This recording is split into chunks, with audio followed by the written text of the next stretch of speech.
Time for the 49ers Rush Podcast.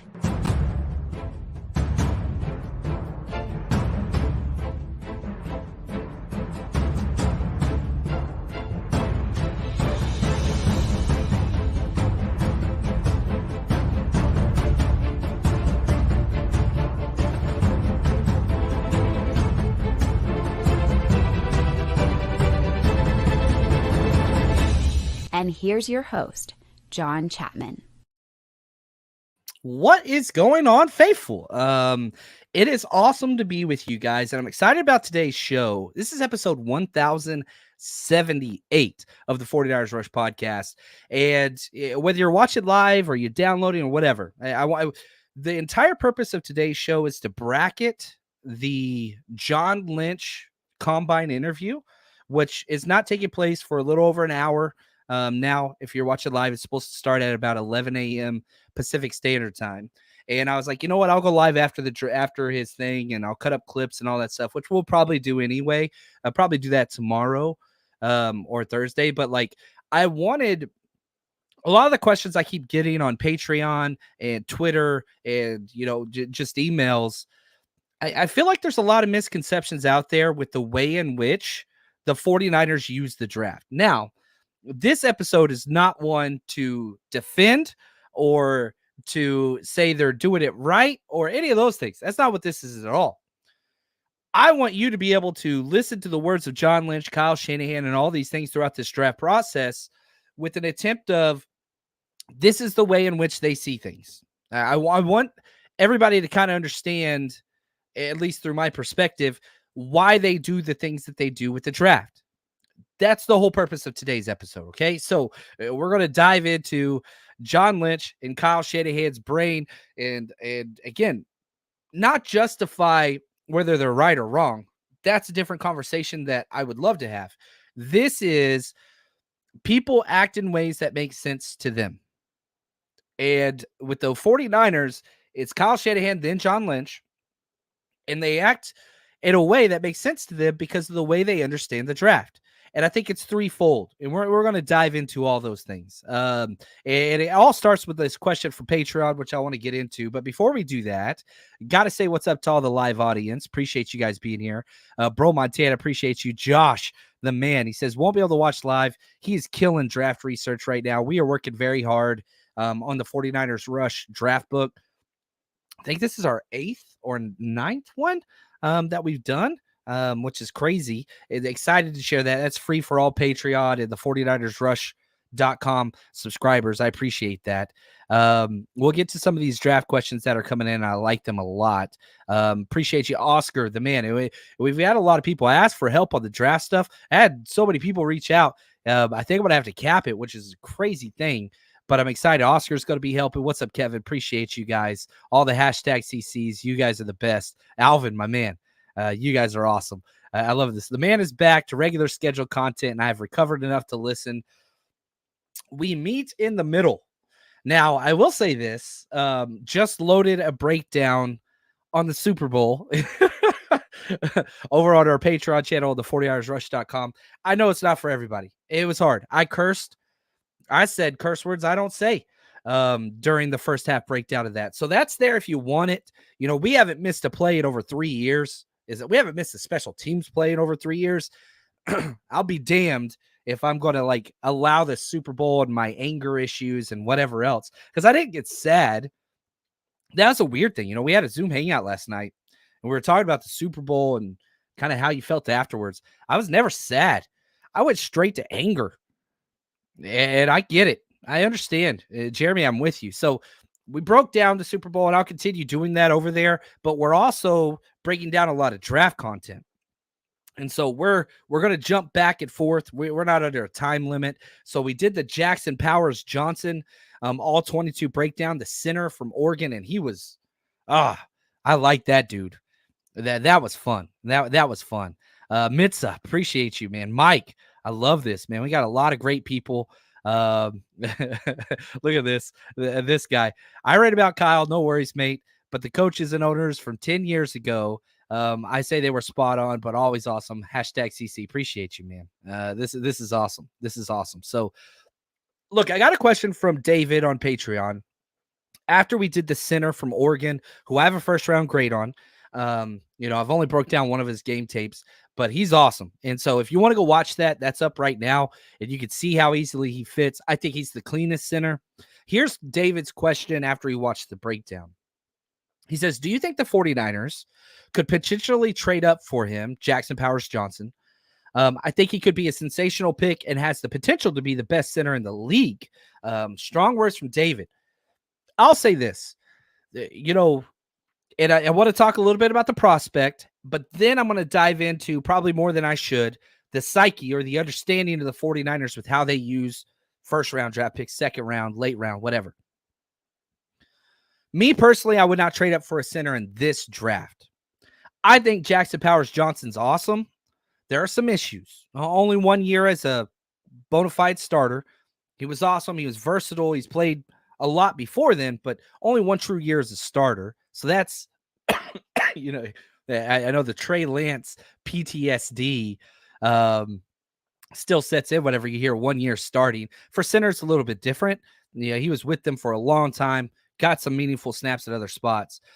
But I think with Jackson Powers Johnson, I don't think I see him as one of the best centers in the league. I don't think his ceiling is that high. I see him as one of the cleanest draft prospects in this draft already at a huge position of need for the 49ers. Jake Brindle's great. He's a backup, versatile O-lineman. I get it. Personally, I think you're leaving a lot of meat on the bone with him there.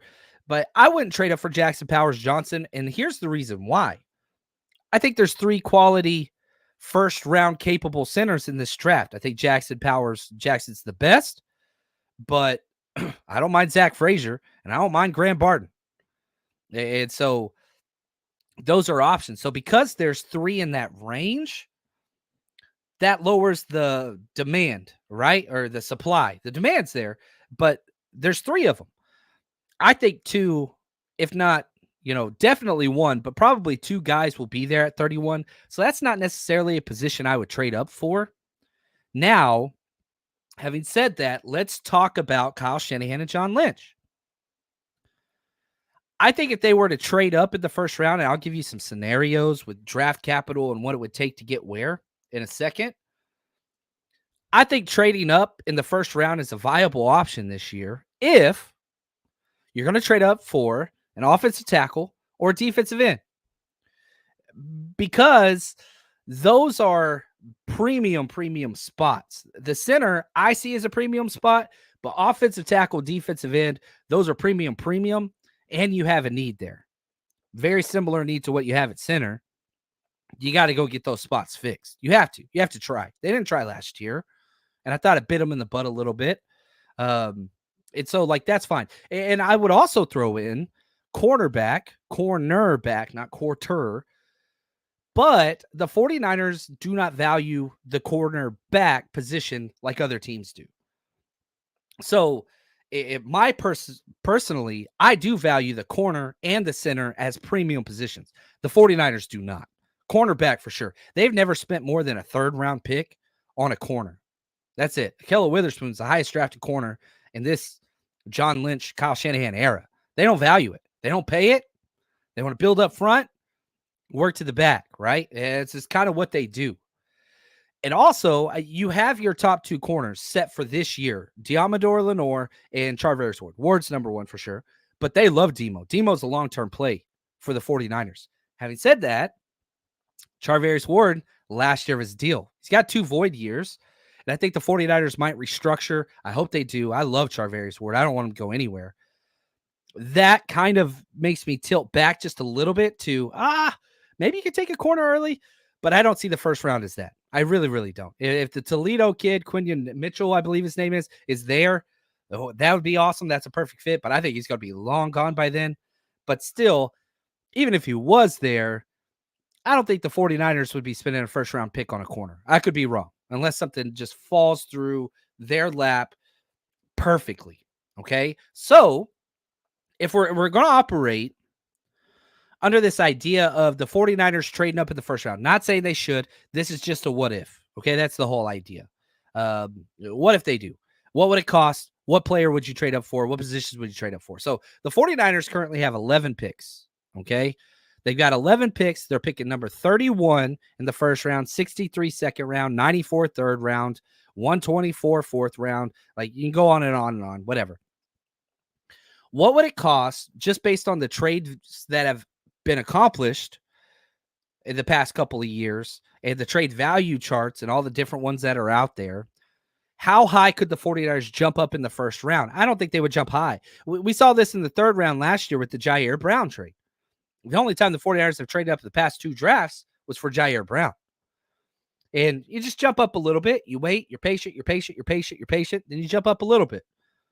I think that's something that could happen. Not saying it would, but if they did trade up in the first round, I think you're only jumping up to like spot 25.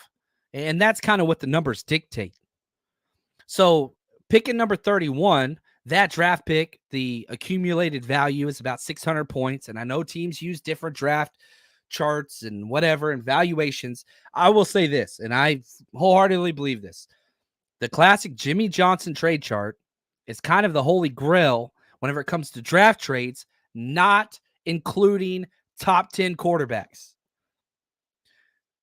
So again, you talk about the Trey Lance trade, 49ers overpaid. And you can talk about the Carson Wentz trade, Jared Goff trade.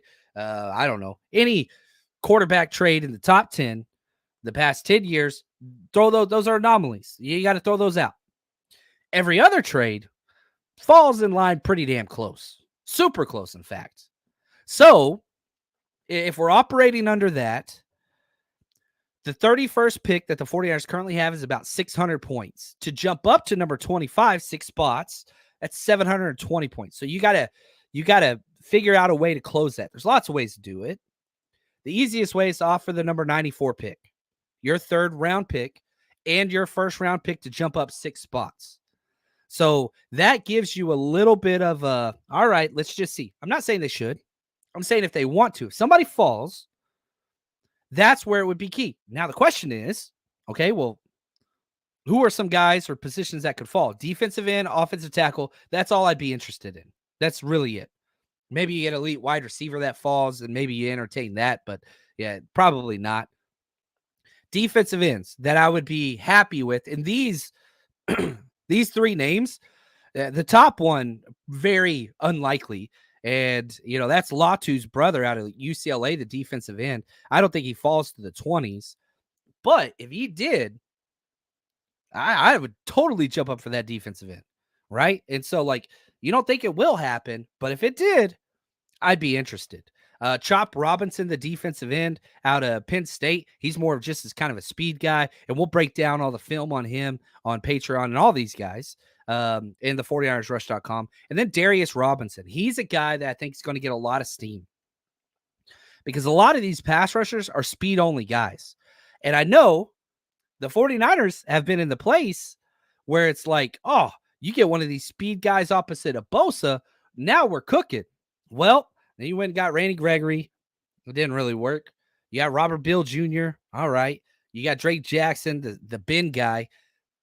You're keeping Robert Bill Jr. You're keeping Drake Jackson. They're complementary pass rushers at best. Neither one of those 2 guys are 3-down defensive ends. So now the Niners are in a little bit of a different position than what they have been in, where you need a Cleveland Farrell, who hopefully they re-sign, but he's a free agent, so we can't plan currently that we're getting him back. When Cleveland Farrell went out, defense struggled. You replaced him with Chase Young, who's a 3-down defensive end, still struggled. You got to get a force. And one of the only forces at the defensive end spot in the range the 49ers are picking is Darius Robinson. That's a 3-down. He was playing defensive tackle at some points in his career. So, it's just changed a little bit because we've been so used to, you got to go get that speed guy, bend, burst off the edge, D Ford. Now it's kind of like, man, we need somebody on 1st and 2nd down. An all-purpose defensive end. Free agency's got to, affect that for sure. But that's kind of where you're at now. And, we'll get to some of these, right here, let's talk about offensive tackles. Okay, so if you're going to trade up for tackles, Oscar says, what about Fuaga? He's talking about Talise Fuaga, the Oregon State tackle. I have him going inside the top 15, inside the top 10. He falls to 20. I'm pulling the trigger. I'm trading second rounders. I don't give a damn. Take me out. I would love that to take place. And I know I'm going to get a lot of emails and DMs. Well, what about if Jared First falls, the defensive end out of Florida State, or Dallas Turner, or, all these kind of top 10 prospects, and you play through those scenarios. But Fuaga, I doubt that dude's going to be available. As much as I want him to be, that would be a dream scenario. I'm probably not even going to do enough draft film breakdowns on him. I don't know how the Niners can get that high. You might have to trade multiple firsts. And I don't think that's worth it, personally. We need premium players. We haven't had first-round picks in years. Now, two guys that I think could fall that far. First one, a little less likely. That's J.C. Latham out of Alabama. There's some hurdles there. The Alabama, Kyle Shanahan tension is huge. But, if you look at it, J.C. Latham, he's that next tier down. And, you play with mock drafts and you play with rankings and big boards and whatever else.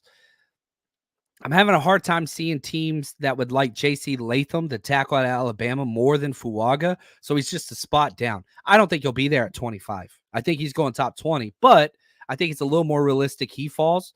Or Troy Fontenot out of Washington. That's a possibility. But again, that's a trade-up possibility. Will he be there at 31? Doubt it. Will he be there at 25? That's a coin flip. And so back to the question of, would I trade up? The answer is probably not. But if I'm sitting there at the draft and Latu, Chop Robinson, Darius Robinson, J.C. Latham, Troy Fontenot, I'm sure I'm pronouncing his name wrong. I'm sorry, I haven't worked through my pronunciations yet. They are there. I'm waiting until there's just one of those guys left, and I'm picking up the phone. I'm not going to overpay, but I would see. Those are the names right now. John Chapman, what is this, February 27th? We still got some time. We got 2 months to do draft work, which I love. I'm so excited about this. But, and right here, Oscar, this is another one, talking about Mims, Amarius Mims. I don't know if he's a fit. I got to do his film work. A lot of times these Georgia tackles that are that damn big, you look at Mims and he's a damn good player. 6'7", 340. I mean, you're talking Trent Brown size. We had a Trent Brown. When Shanahan showed up, what happened? They sent him out for spare parts. So I like him. He's huge. 21 years old. He's got 8 starts in his career. But, man, I just don't know if he fits the scheme. I don't even know if he's going to be on the 49ers board. I got to do more draft work. So I don't want to come out here and say, like, look, I've seen highlights. I've watched Georgia play. I know who the kid is. I got to dive into his all-22 and see how he moves in space. But I'm telling you right now, Oscar, if I want to be honest, I'm not sure Mims is going to be on the 49ers draft board. I just don't know if he's going to be on there just because of his size and traits. Now, maybe Mims goes out there, has a great combine, and I don't mean testing-wise and all that. How does he move in space? Because if you can't do that, Shanahan doesn't want you. Traditionally, we go undersized tackles. I mean, Colton McKivitz, he got some of the shortest arms in the NFL. He's small. Trent Williams huge, but Trent Williams nominally. So, yeah, we'll see there. Corey, I freaking love you, man. He says, John, what about Caleb Williams? Kidding, kind of. Yeah. I mean, you couldn't get there if you wanted to get there. And, if you're like a crazy person and you're like, all right, we could trade Ayuk and we could trade, I don't know. You got to trade like good contract players, which is rough. Talanoa Hufanga, Brandon Ayuk, multiple firsts. Still probably not going to work out. So it's not going to happen. Kyle, Bama players just haven't worked out in the past. So much more likely Latham is a no. I agree. I do think that he's a fit.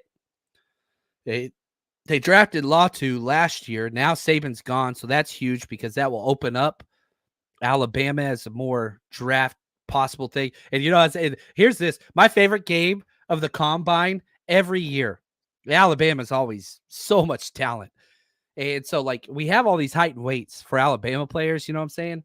And my favorite thing is when they do the weigh-ins, no Alabama player is ever their height or weight. I think last year they had like 13 players in the combine. I don't know. You don't quote me on the numbers, but last year was like 11 out of 13 were 2 or more inches shorter than they said they were, and like 10 to 15 pounds lighter. Like Alabama just inflates whatever. That's just what they do. And then they come to the combine, and every Alabama guy is 1 to 2 inches shorter and 10 to 20 pounds lighter. I mean, it's hilarious. But Nick Saban going to Nick Saban. Anyway, it's what it is.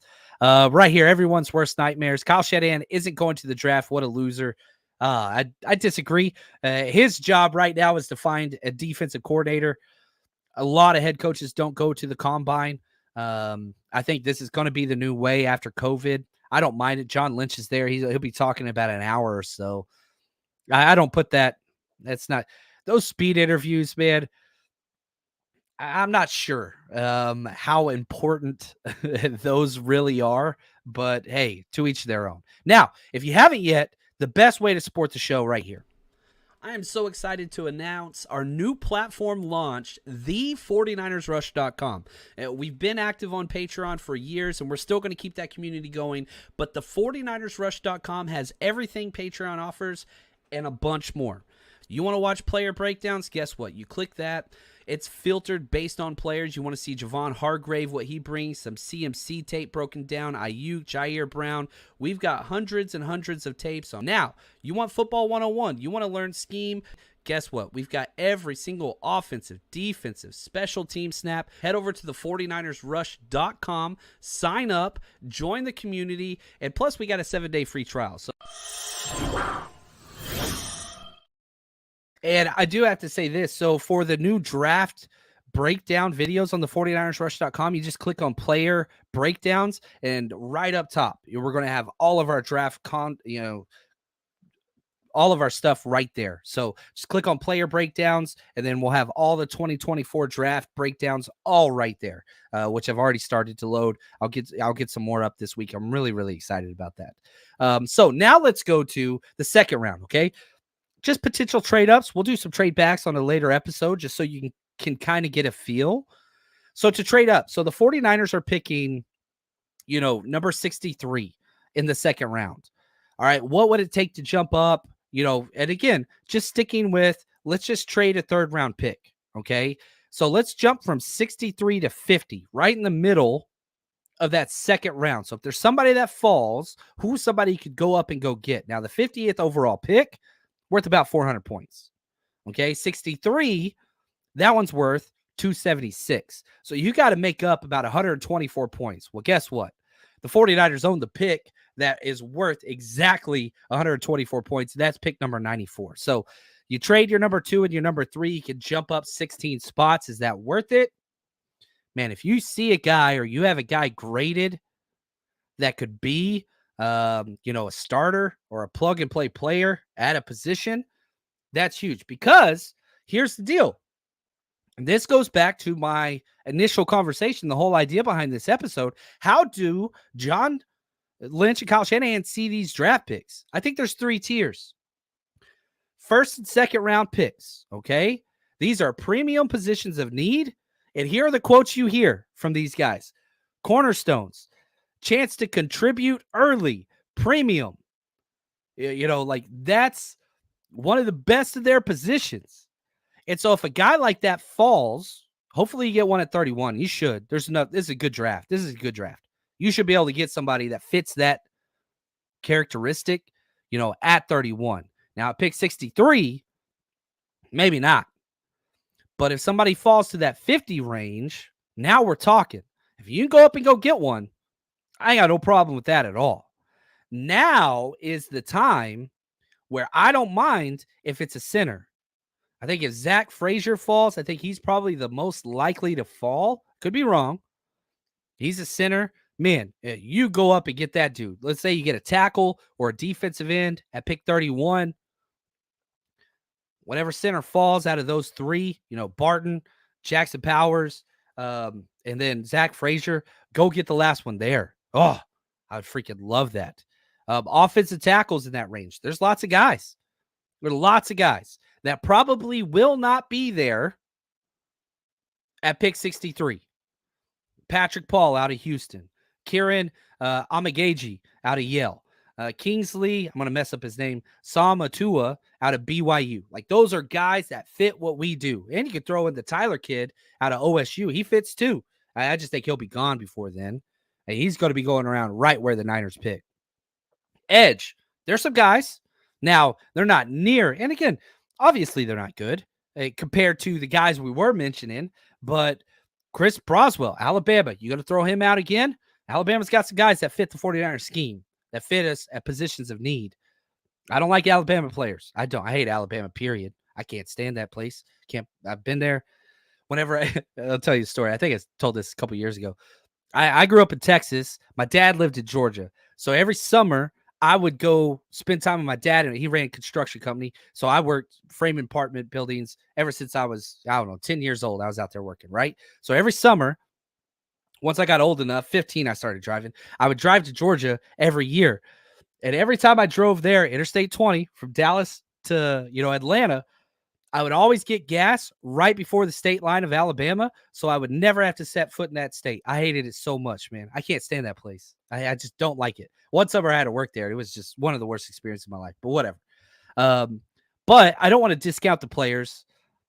The coaching staff is gone. We'll deal with the future, but I think they got to be on the board if they're a fit. We drafted Cameron Latu last year. I think that's huge. Did pay it out, obviously. We'll see what happens. But there's some guys there. Now, edge, Braylon Trace, Washington. Adissa Isaac, Penn State. We talked about Chop earlier.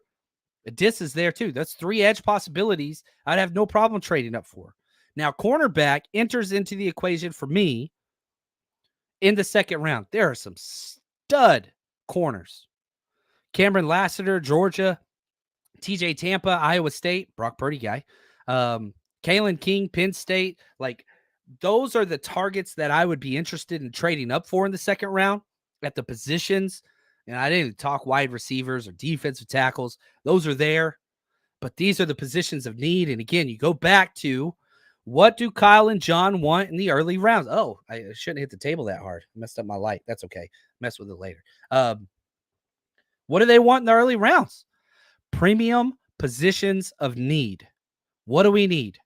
Tackle, edge, corner, center.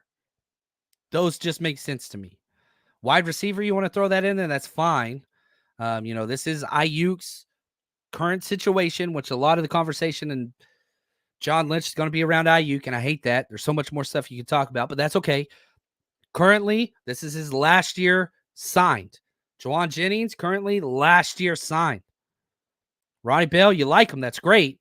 But if you're planning on moving on from Ayuk and Jennings after this year, which I would not be, then you're going to have to get wide receivers to replace them. And that is a premium position for Kyle Shanahan.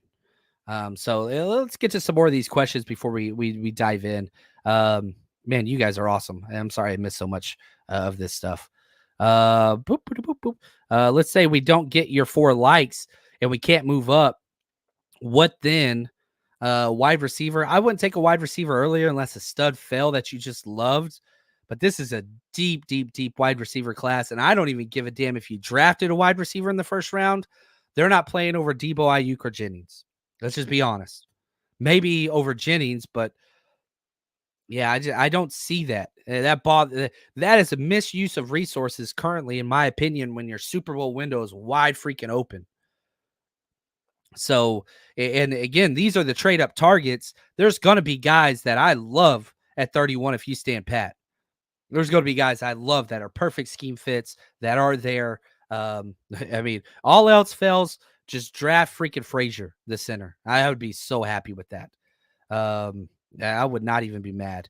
What's up, Kyle? He says, I watch more Big 12 games than others. Texas guy here. That's what's up. Hook 'em. Keep an eye on Guyton. I like him, man. I really do. That's the Tyler kid that I was talking about out of Oklahoma. I said Oklahoma State. My bad. 6'7", 327.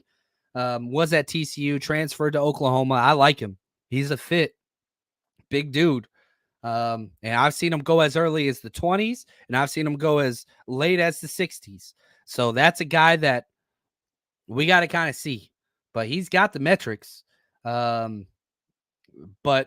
yeah, he's all over the place, man. Raw, but really, really good. And he moves well. He moves very, very well. And a lot of these guys, that you guys are going to ask me about, I don't know, and I'm just going to be really, really honest. Oscar right here, Xavier Legit. I haven't done his film yet. He's South Carolina guy. Wide receiver, a lot of fun, 17 yards per catch. I'm looking at our draft stuff we got now. I mean, he's a fun player, second rounder. I haven't watched film on him. I've just got raw data that I've got to go through and process, so I don't know yet. Sonia, how are you? She says, will we see 49ers picks play this year, or will they wait until next year? Again, what are the 49ers' understanding of these picks? First and second round picks are the ones that are going to contribute right away. We haven't had any. We didn't have one of those last year. The year before that, we had Drake Jackson. He contributed. He was just bad. The year before that, we had Trey Lance. He was just bad. Then we had Aaron Banks. Couldn't get on the field, but then stepped in when Lakin was gone. Now Lakin's back, maybe? I'm not so sure. Probably not. I'd prefer Aaron Banks in his salary over Lakin. Aaron Banks was really terrible after his injury. Now, do you put that on him? Because he played through turf toe twice this season. Look at Aaron Banks the first month of the season. That dude was Pro Bowl worthy. A lot of great tape. You look at Aaron Banks the last 6. Look at him in the Super Bowl. He's the worst player we had. He was the worst player we had. He was so bad. Is that on him playing through an injury? I don't think so. I'm happy for Aaron Banks in the future, but I don't want to be like, he's been bad, man. He's been bad. Give him rest. Let him come back. A lot of good tape. He's got a lot of good tape, but not after that injury, and definitely not after the second one. Turf toe should be healed, and I hope it is, because I really like that dude. It just, gosh, man. You watch the Super Bowl tape, which I just did today. I'm like, we need 4 new offensive linemen. That's how I walk out of it. Like, left guard, bad. Center, bad. Feliciano was good. He got hurt in the second quarter like Dre Greenlaw. Then Burford was god-awful. And McKivitz had a couple nice plays. But, man, I think I counted 4 or 5 plays where he didn't even block anybody. That's just in the first half. So, at a very low confidence level on the offensive line. I'll put this back up there. This was a question I asked a couple days ago, 4 days ago. Which position you want the Niners drafted in the first round? 88.8% said O-line. That was 2,500 votes. So, like, the confidence and the feel of the offensive line is at an all-time low. So, Sonia, to your question, will our draft picks play this year? I think the early ones will. We have a spot at defensive end. We got spots all over the offensive line. Yes, I think that the early ones will, which brings me to the next question. Okay, this is the hamburger, the middle of the sandwich. 3rd to 4th round, right? First, second round, Kyle Shanahan, premium positions of need, can play right away. 3rd and 4th rounders, these are positions don't matter anymore, right? We've drafted a kicker. We've drafted a 3rd tight end. We've drafted a punter. We draft running backs. We draft whatever in the 3rd round. Positions don't matter. But these are players that can compete with our roster. That's the idea. This is where the disconnect happens, because Shanahan and Lynch, their idea is these will come in, Danny Gray, Cameron Latu, these guys will come in and compete. Ty Davis Price, Trey Sermon. These guys are going to come in and compete. They don't. These are the quotes that they use, right? Well, the draft, the people that were available aren't better than the guys we have. That's why they didn't take offensive line last year. Quote, these are guys that can come in and compete. Hasn't panned out very well. This has kind of been where it's been bad. And this is why they are terrible in the third and fourth round, because they look at their roster and they say, well, this guy, Danny Gray, can come in and play a role with Trey Lance. He's a deep threat. Trey Lance, great deep arm. Well, Trey Lance didn't work out. Now we got Brock Purdy, who does like to throw it deep, but he ain't got a deep arm. I mean, he can throw the deep ball, but he ain't got a rocket launcher like Trey did. So it kind of negates that. Didn't really sync up. When they draft guys like Trey Sermon, oh, he can come in and compete for us. Well, that brings us to our next tier, the third section, and the way John Lynch and Kyle Shanahan view the draft. 5th through 7th round, best player available. You know, one of the things that not upsets me, maybe I just get tired of, and people are like, anytime I ask a question about what should the 49ers do, I'm trying just to get a sense of how people feel. Like, I understand you're not the general manager and I'm not, whatever. But the most common question is BPA, best player available. Every time, take best player available, take best player available. The 49ers don't do that. Now, maybe you think they should. That's cool. But I spend like half my time like, everybody's just going to say best player available. The Niners don't do that. When do they do that? They do it in the 5th through 7th round. Look at this, Danny. They understand the draft between the rounds 5 through 7. They understand comp picks. That said, 1 through 4 usually ends in disappointment. It's been bad. And, you know, I put this the way in which they understand it. 1st, 2nd round, premium positions in need only. 3rd and 4th round, go get players that can compete on your roster right now. 5th through 7th, just get good guys. And that's why you draft Ambry Thomas in the 3rd, you think he can compete. Then you go get Demo in the 5th, best player available. Demo is way better than Ambry Thomas. You trade up for Trey Sermon in the 3rd. Then you get Elijah Mitchell in the 6th, best player available. And you hear the quotes for this round is, well, value, or, quote, we almost took him earlier, end quote. We couldn't believe he was there. We really liked him in the 3rd, right? And so these are the guys that come up and outplay the positions they already drafted. Cameron Latu, you get him in the 3rd. Well, then you get Braylon Willis in the 7th. Braylon Willis is better. I had him ranked way ahead. He showed it in training camp 1,000%. So much so, you created injury for Cameron Latu just so you can keep him on the roster. Hopefully, psychologically, in between the head is where he needed work. He comes back ready to go. Corey, appreciate the super chat, my friend. He says, don't think it's fair to say Lance was bad. Ultimately, Niners failed that project. Agreed. Not the other way around. Every draft have allowed not playing their picks. Yeah, and you know, it's funny because anytime I think about Trey Lance, you know, I think about Jordan Love and just the difference. You know, would Trey be that? I don't know. You got 4 more years before you could even ask that question. I guess maybe 3 more years, but we found what we needed in Brock, and that changed everything. I was a Trey guy. I'm whoever the quarterback is, not named Blaine Gabbert guy. I hated that dude. Still do. But I was a Jimmy guy. I knew there were limitations there. I was a Trey guy. I'm a Purdy guy. I'm a 49ers guy.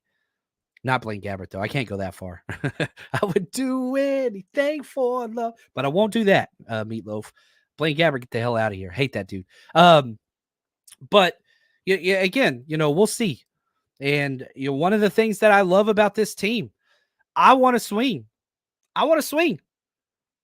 And so you look at the trade for Trey Lance. Did it work out? No. But I don't want a team that's comfortable with Jimmy Garoppolo as their quarterback. I don't want that. I don't want a team that's comfortable with Daniel Jones being the guy. I don't want that. That's not going to win. It's not. Definitely not going to establish dynasty and whatever else. Look where Jimmy G is now. That's a weird quarterback situation. Yeah, Jimmy, you did this. You're on your own, buddy. You about to get cut. And I wish him the best. He's made all the money in the world, and I know he's handsome and whatever. I don't know, man. I want teams that swing for the fences. Try to. And they took a chance, and it didn't work out. But we still got a freaking top-tier quarterback. And I do put Brock Purdy in the top-tier quarterback. And, again, one of the things that I will take away from the Super Bowl going back through the first half, Brock Purdy's a damn stud. Golly. Talk about the biggest moment in sports.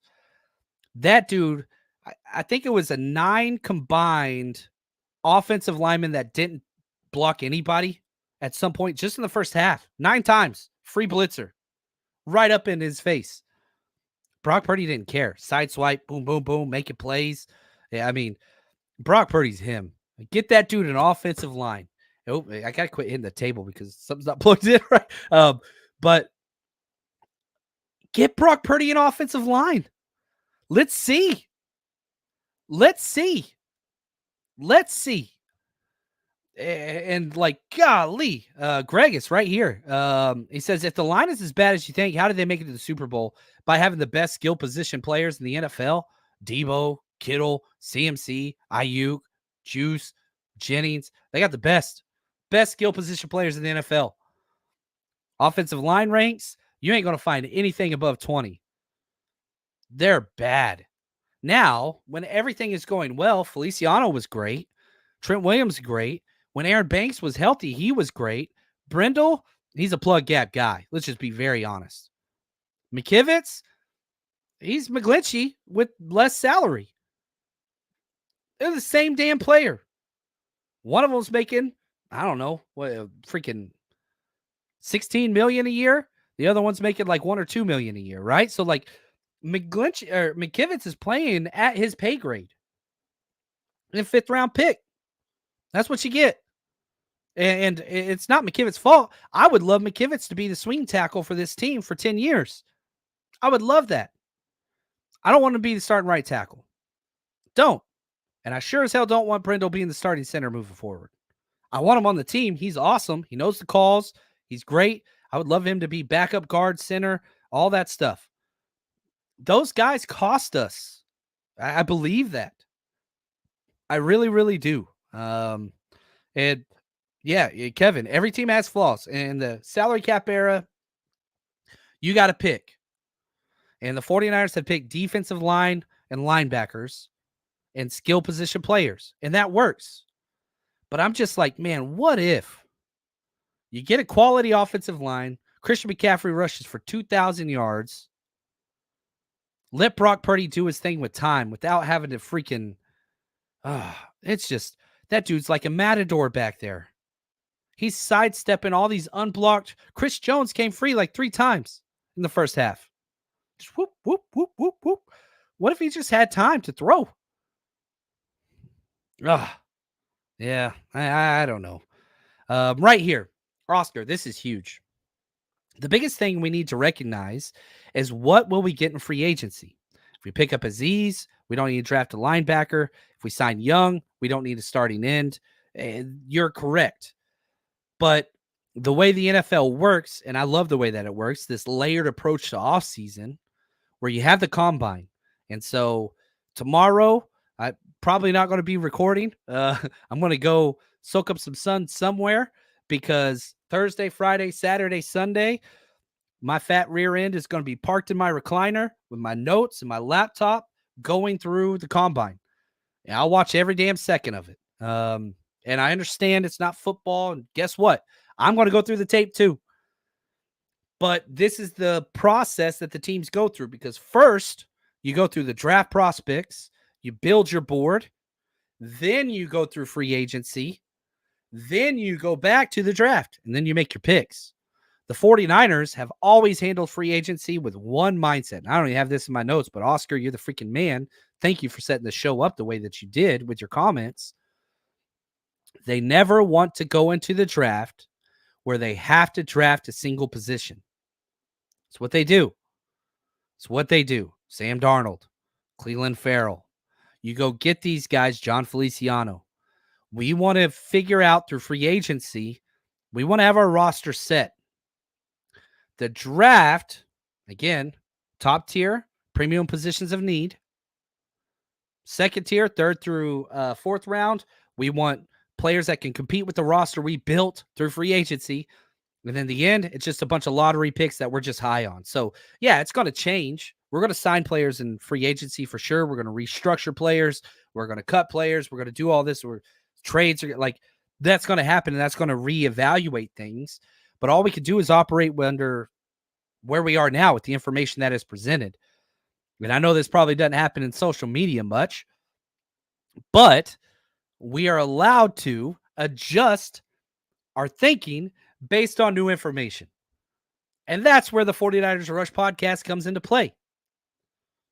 I'm not trying to do the clickbait stuff. That ain't me. I don't want to go viral ever. Not really who I want to be. What I do want to do is educate and try to help us learn together by watching tape and sharing those things with you, by helping you understand what John Lynch and Kyle Shanahan see things as. Not that I agree with them. I'm telling you, this is what they do. We have 8 years of quantifiable data in all these damn press conferences, which I've never missed one, are stuck in my brain head. And so that's what we're trying to do here. Oscar, freaking awesome question, dude. Awesome question. So anyway, hopefully this has been a fun show. We're about 30 minutes out if you're watching live from the John Lynch interview, and hopefully you enjoy that. But again, just constantly ask yourself, all right, first and second round picks, premium positions of need only. Third and fourth round picks, players that can compete at our roster regardless of position. 5 through 7, best player available. We got 11 picks. Now, sticking with what, how to move up and all that stuff down, here's what's important to remember is next year. Next year, it's going to be a little bit different. We got 11 picks this year. Next year, we're currently slated at 8 because we have our original 7. The 7th round, we have a 7th rounder, but that's the Zane Gonzalez pick. So I'm not sure how that's going to shake out. We either get Carolina 7th or we have our own 7th, whatever. I don't care. But we do get one more third comp pick for the D'Amico Ryans Rand Carthon because that was a 3-year because we lost 2 in 1 year. So we've got one more year of that. So next year, currently slated at 8. Now, obviously, compensation picks will come next year, but you got to keep in mind, we're not losing top-tier talent this year. We're not. Jimmy G signed for a lot of money. Mike McGlinchey signed for a lot of money. We lost Jimmy Ward. We lost Omenihu. We lost, a lot of guys. Aziz. This year, we're losing Chase Young. Might be able to get a 4th-round pick for that. We'll see what he signs for. You're losing Cleveland Farrell, maybe John Feliciano. We'll see. Maybe 6th or 7th. Kinlaw, 6th or 7th. Like, you're not getting all these 3rd and 4th round comp picks next year. You're not. So this draft is huge. This draft is gigantic. You got 11 picks, premium picks. You got premiums. You got 4 picks in the top 3 rounds. That's huge. This draft is important. It's huge for what the 49ers are going to be able to do in the future. And the good news is you're coming from one of the top most elite rosters already, and you're bringing back almost all the studs. And I'm mad we lost the damn Super Bowl, but that is not going to stop me from looking forward and saying the opportunity of the 2024 49ers, it's incredible. Does that mean, we're going to win it all? I'm not saying that. Does that mean if we don't win it all, we're losers? I'm not really saying that either. I'm saying this is a damn good team with a tremendous amount of draft capital. And I know it's easy to be pissed, and I'm mad. I am mad. Look at me. My cheeks are red. They're always red.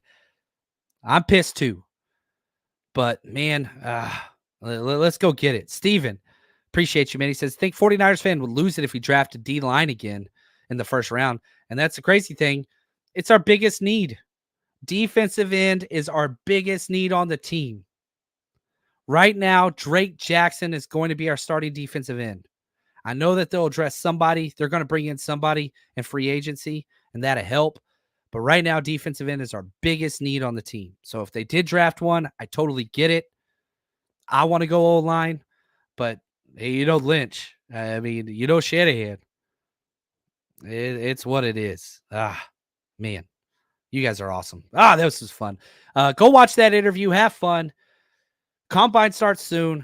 You guys are the best. Really appreciate y'all. Till next time. Stay strong, faithful.